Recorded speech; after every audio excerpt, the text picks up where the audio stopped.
बात को समझ पाइएगा। तो आप लोग भी साथ दीजिए। ये भजपैयन, ये मोदी जी, ये लोग सब लोग जानता था कि अगर लालू जी अगर बाहर रहेंगे तो किसी माई के लाल में दम नहीं जो हमारे संविधान के साथ छेड़छाड़ कर सके। इसलिए लालू जी को साजिश के तहत जेल में बंद किया गया। आप लोग जानते हैं कि 10-15 दिन पहले, लगभग 2 हफ्ता पहले हम सोचे थे, 1.5 महीने बाद हम रांची गए थे। 1.5 महीने बाद हम रांची गए थे। हम सोचे कि अपने बीमार पिता से हम मुलाकात कर लेंगे और ये जो आड़ अपार की जो चुनाव है, लड़ाई है, इसमें हम अपने पिता का आशीर्वाद मिलेंगे। हम जब अस्पताल के बाहर गए, आप सबको पता है रांची में वो बीमार है, अस्पताल में भर्ती है। हम अस्पताल के बाहर जाकर के गिड़गिड़ाते रहे कि हमको हमारे बीमार पिता से मिलने दो,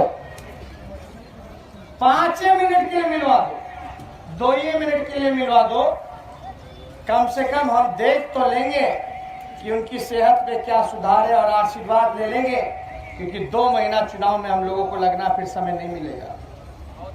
हम गए थे, लेकिन वहां जो भाजपा की जो प्रशासन है वो हमको अनुमति नहीं दी।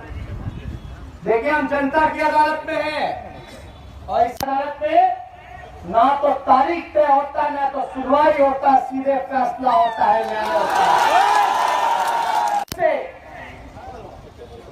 हम आप लोगों से पूछना चाहते हैं, क्या आप लोग बताइए कि एक बीमार, दोनों हाथ उठा के बोलिए।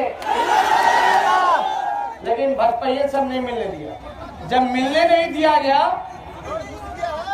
तो हम सोचे चलो इस दर्द को भी हम लोग झेल लेंगे।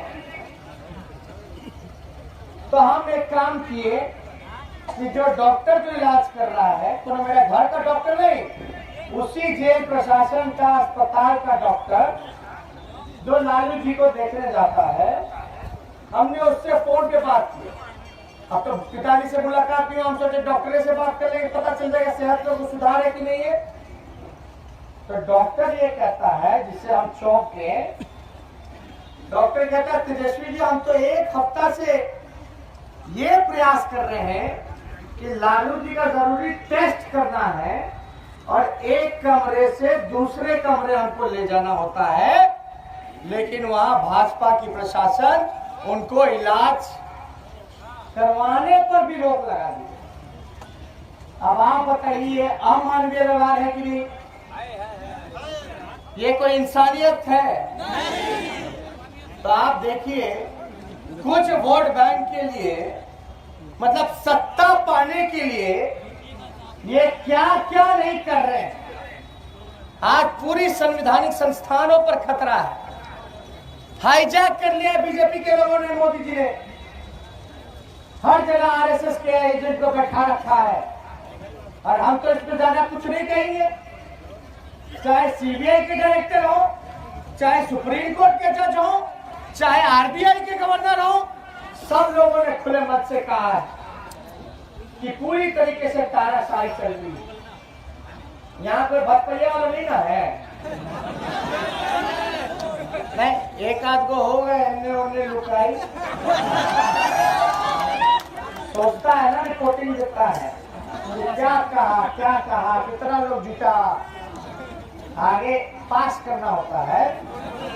अगर कोई भजपैया है तो सबसे पहले कान खोल ले और कान साफ कर ले अच्छे से। आई गलत फहमी में मत रहना कि सोचते हो कि लालू जी को साजिश के तहत जेल में बंद कर देंगे और वो अपने इरादे में कामयाब हो जाएंगे, तो ये गलत फहमी मत पाना भजपैया। लालू जी को भले ही तुमने साजिश के तहत जेल में बंद किया, लेकिन लालू जी का बेटा यही खड़ा है।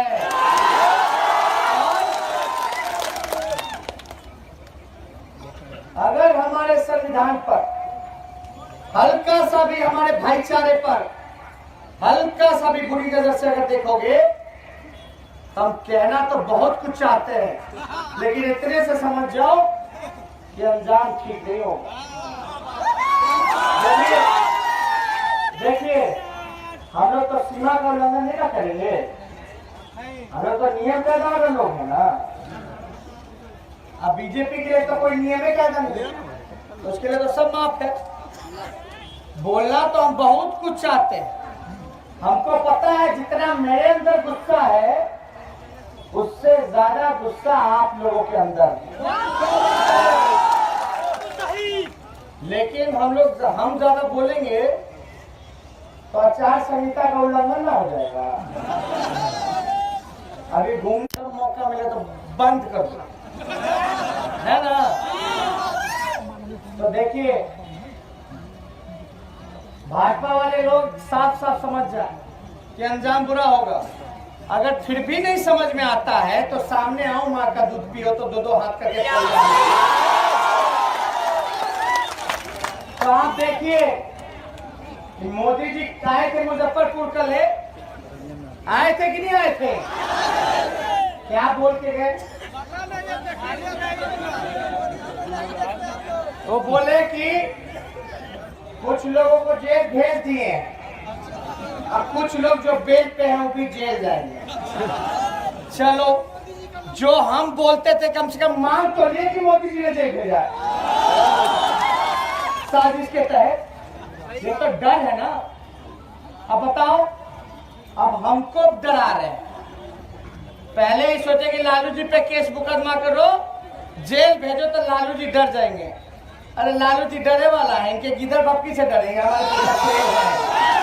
और ये लोग जब लालू जी नहीं डरे तो ये लोग दूसरा उपाय क्या लगाया कि लालू जी के बाल बच्चों पे केस मुकदमा शुरू कर दो।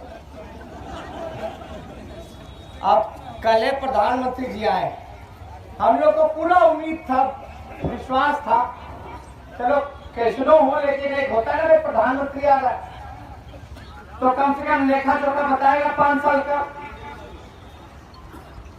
ना किसानों के बारे में बात की, ना नौजवानों के बारे में बात की, ना रोजगार दिलाने के बारे में बात की, ना किसानों का आय दुगुना करने के बारे में बात की, ना महंगाई पे बात की, ना बिहार को स्पेशल राज्य दर्जा देने की बात की,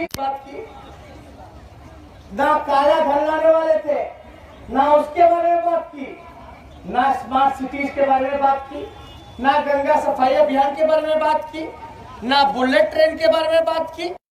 तो केवल लालू जी को गाली देना, हम लोगों को डराना धमकाना। अरे जब हमारे पिता नहीं डरे तो हम इस मंच से हम आप लोगों से वादा करते हैं कि इन सांप्रदायिक शक्तियों से आखिरी सांस तक हम भी लड़ने का काम करेंगे। झुकने का नाम नहीं लेंगे, डरने का नाम नहीं लेंगे। अरे हर कोई पलटू चाचा होता है। सृजन घोटाले का डर था और कुर्सी का लालच था तो मार दिए पलटी, जहाँ देश का अपमान करके। मुजफ्फरपुर बालिका गृह का डर था, सबका डर था। हमारा पलटू चाचा भारी डरपोक आदमी। देखो, हम लोग तो पहले बचपन में सुनते थे कि गंगा मैया में डुबकी लगाइएगा तो पाप धुलता है। आजकल भाजपा में चले जाएगा तो पाप धुलता है। और वही पाप धुलवाने हमारे पलटू चाचा गया। सृजन घोटाले का पाप, बालिका गृह मुजफ्फरपुर का पाप, धान घोटाले का पाप, शौचालय घोटाले का पाप, 40 ऐसे बड़े बड़े घोटाले हैं जिसका पाप धुलवाने का काम कर रहे हैं। ये हमारे पलटू चाचा, ऐसा कोई सगा नहीं जिसको हमारे पलटू चाचा ने ठगा नहीं। बचपन में वो मूवी देखे थे चाची 420, आप देख रहे हैं चाचा 420। बताइए, कोई काम नहीं किया बिहार में। 4 साल में 4 सरकार, मतलब गवर्नर हाउस जाना इस्तीफा देना, गवर्नर हाउस जाना वोट लेना, ऐसा 4 बार कर दिए भाई। अरे भाई स्थिर रहिएगा तब ना काम होगा, है कि नहीं? तो 4 साल में जहाँ 4 सरकारें होंगी वहाँ विकास संभव है? तो चाचा ने क्या काम किया? तो एक ही काम किया, वो है कि कागज पे शराबबंदी। देखो मेरा मानना है कि नशा मुक्ति पूरे देश में होनी चाहिए, समाज में होनी चाहिए, लेकिन आप लोग हाथ उठा के बताना कि शराब चालू है कि बंद है? हाथ उठा के चालू है। होम डिलीवरी हो रहा ना? 200 रुपए का बोतल 1500 में, 3 गुना महंगा, 4 गुना महंगा। तो आप समझिए, ये शराबबंदी नशा मुक्ति के लिए हमारे पट्टू चाचा नहीं किए हैं, ये गलत तरीके से धन को अर्जित करने के लिए पट्टू चाचा ने शराबबंदी की। आप देखिएगा कि हमारे चाचा डिग्री के इंजीनियर ना है, इंजीनियरिंग में दिमाग लगाते रहते हैं कि काला धन कैसे अर्जित किया जाए। तो बात समझिए, ये 200 का बोतल, देखो कितना कलाकार है हमारे चाचा, 200 जिसकी कीमत थी उसको 1500 कर दिए कि नहीं कर दिए? अब 200 1500 में कितने का अंतर है? 1300। किसके पॉकेट में जा रहा है? चाचा के पॉकेट में जा रहा है। देखो कितना बड़ा कलाकार है हमारे चाचा, वाहवाही भी लेंगे। देखो हमने समाज के लिए कर दिया नशा मुक्ति, अब पीछे से माफियाओं के साथ सेटिंग। यही तो हमारे चाचा का यही टेक्निक हर चीज में रहता है। अभी मजदूरी मांग रहे हैं, पिछला चुनाव में भी मजदूरी मांगे थे 2014 में, तो 31 सीट पर जमानत जब्त कर दी थी जनता। अरे पट्टू चाचा, आप किस चीज की मजदूरी मांग रहे हो? सृजन घोटाले की कि बालिका गृह की या 40-40 घोटाले की? तो आप देखिए, ये पूरी तरीके से इन्होंने बिहार को बर्बाद कर देने का काम किया। हमको ज्यादा कुछ नहीं कहना, लेकिन हमको तरस बिहार पुलिस का आता है, और सबसे ज्यादा सुनो, हमको हमदर्दी भी बिहार पुलिस के साथ। अब बेचारे यहाँ जो खड़े हैं, ये बेचारे गरीब लोग, ये इनको तो जो आदेश आएगा वहां डंडा उठा करके चल देंगे, इनकी गलती थोड़ी ना है। ये तो पट्टू चाचा का क्यों तरस आता है? पुलिस का क्या काम होना चाहिए? बलात्कारियों को पकड़ो, मर्डरर को पकड़ो, क्रिमिनल को पकड़ो, किडनैपर को पकड़ो। तो बिहार का पुलिस इसी काम में लग गया कि ढूंढो माको ये शराब पिया है। तो अपराध बढ़ेगा कि नहीं बढ़ेगा? बढ़ गया अपराध बिहार में। कोई अपराधी एकदम मस्त है कि उसको पकड़ने वाला शराबियों को पकड़ने में पस्त है। इसलिए आप लोग बात को समझिए, इन्होंने पूरी तरीके से बर्बाद कर दिया। ऐसा कोई ट्रांसफर पोस्टिंग नहीं होता जहां हमारे पट्टू चाचा आरसीपी टैक्स नहीं लेते। हमको तो ज्यादा कुछ नहीं कहना, लेकिन मोदी जी अगर आएंगे इधर के ही प्रचार में, तो आप लोग मुद्दे की बात करना, मुद्दे की बात करना। रोजगार, किसान, गरीबी, महंगाई, विकास, नौजवान, शिक्षा, स्वास्थ्य, 15-15 लाख रुपया। अब बोलना क्या मोदी जी, हमने के पास तो डिग्री था, आप पकौड़ा बोला था छाने। अरे हम तो कहते हैं हम पकौड़ो छाने के लिए तैयार है। अगर घर में गरीबी है, आर्थिक स्थिति ठीक नहीं है, अगर रोजगार नहीं मिले तो हम तो पकौड़ा छान लेंगे। तो मोदी जी को हम तो कहते थे कि कम से कम बोलिए करा दीजिए, 15 लाख में से 1-2 लाख रुपया कम से कम पकौड़ा का ठेला तो खोल देगा। लेकिन कहाँ कुछ किए। लेकिन आप बताओ, जब साल में 2 करोड़ लोग जब पकौड़ा बेचेंगे तो पकड़वा के खाएगा। साल में 2 करोड़ यानी 5 साल में 10 करोड़, यानी हर घर पकौड़ा बनाने। तो दुकान चली। कहाँ से चलेगा भाई? ये लोग ठग लोग है, ठग लोग है। मोदी जी की सारी राजनीति जो है वो बनावटी, दिखावटी और मिलावटी है। आज तक हमने पिछला चुनाव में क्या थे, चाय वाला है ना, आप हम ना, सुनो सुनो, हम कह दे कि हम इंडिया को वर्ल्ड कप जिता के लाए या ओलंपिक्स में गोल्ड मेडल जीत के लाए, मान लोगे? नहीं ना, सबूत मांगोगे ना? तो प्रधानमंत्री जी बोले कि वो चाय बेचते थे, तो चलो सबूत दे दी, लेकिन हम खुद ढूंढने लगे ऑनलाइन, इंटरनेट पे, गूगल पे, इधर उधर, पत्रकारों से इधर उधर कि भैया चाय कब बेचते थे, जरा फोटो हुआ दिखा दीजिए। आप विश्वास नहीं कीजिएगा, जब ये फोटो ढूंढ रहे थे तो हमको मोदी जी का 5 साल के जब बच्चे थे तब का फोटो मिला। अब बताओ उस जमाने में कोई चाय बेचने वाले का बेटा स्टूडियो में फोटो खिंचा सकता था, लेकिन उस समय उनका फोटो था। हर विदेश घूमते हुए, अमेरिका घूमते हुए जवानी का फोटो मिला उनका, हर तरीके का फोटो मिला, लेकिन चाय बेचने वाला फोटो नहीं मिला। अब बन गया है चौकीदार। तो चौकीदार जी एक बात कान खोल करके सुन लीजिए, अगर आप अपने आप को चौकीदार बोलते हो तो ये समझो कि देश और बिहार की जनता थानेदार है, थानेदार।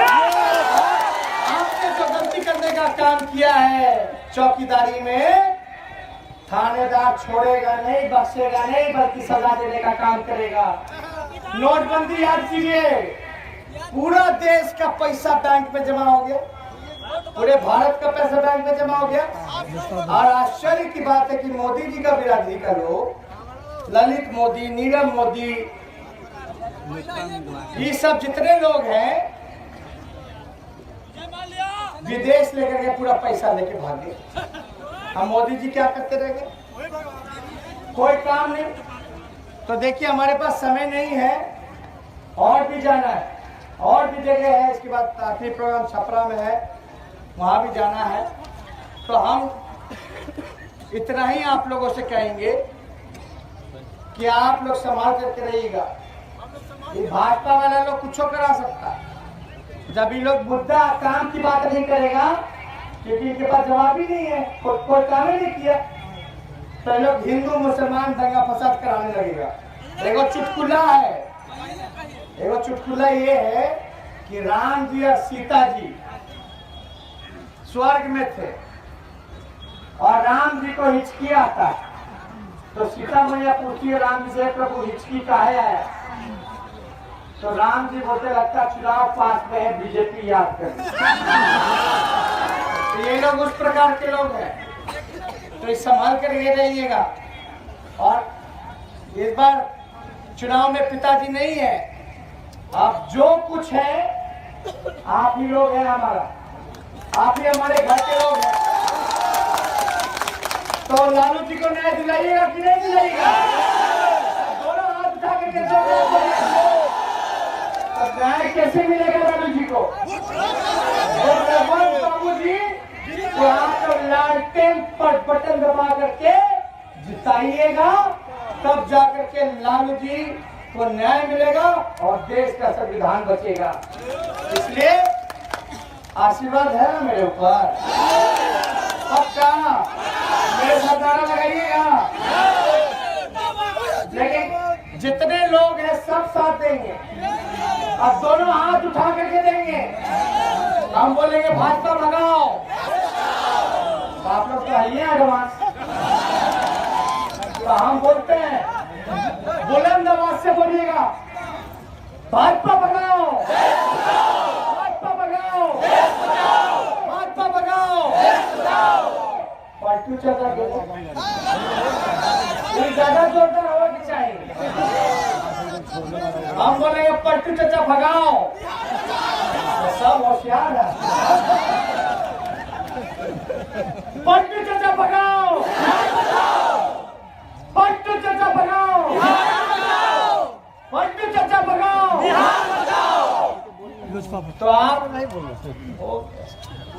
अब यहाँ से लोजपा लड़े तो इन लोगों को सबक सिखाइए अच्छे से, ज्यादा कुछ नहीं कहेंगे।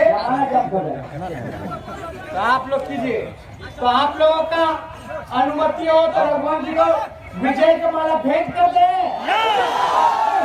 देखिए हमको तो पहले से कॉन्फिडेंस था कि रघुवंश जी का तो कोई लड़ाई ही नहीं, और यहाँ से एकदम भारी से भारी मतों से जीत करके जाएंगे।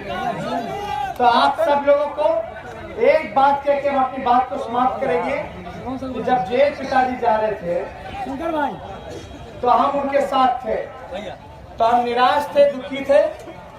तो पिताजी ने एक बात बोला कि बेटा दुखी मत होना, निराश मत होना। जब भी दुखी निराश होगे तो सीधे अपने मालिकों के बीच चले जाना। तो आज हम अपने मालिकों के बीच, आप सब लोगों के बीच आए हैं और मुझे पूरा विश्वास है कि आप लोग न्याय कीजिएगा। हम यही अपनी बातों को समाप्त करते हैं।